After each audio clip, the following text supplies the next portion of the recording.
Yüreğimde taşkın hisler Dolurda bir tügelerine Göz aldımda yürmesen de Yerisin gönlümde Yana benim yüreğim Özeledir yüzegim Ey dilim işe kalır biken Eydir sözlerim Yana benim yüreğim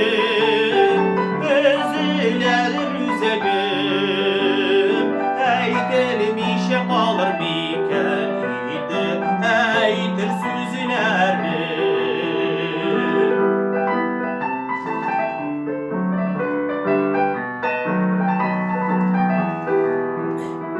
Girdin de sil köğelime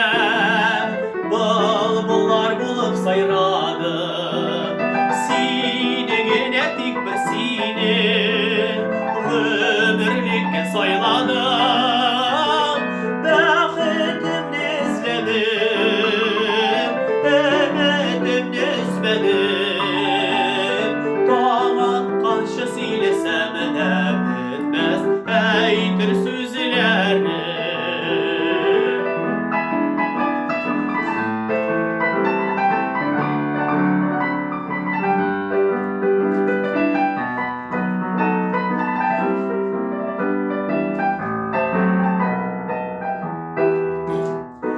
Ayrılmaz kasigen yarım Dik silgine bir silgine Terzenler küzü bağlımım Üzülsiz misin gene Yana benim yüreğim Ezeledir yüzegim Damat karşı silesen de bitmez Eydir sözlerim Yana benim yüreğim Ezeledir yüzegim Ey dilim işe kalır biken Eydir sözlerim Ey dilim işe kalır biken Eydir sözlerim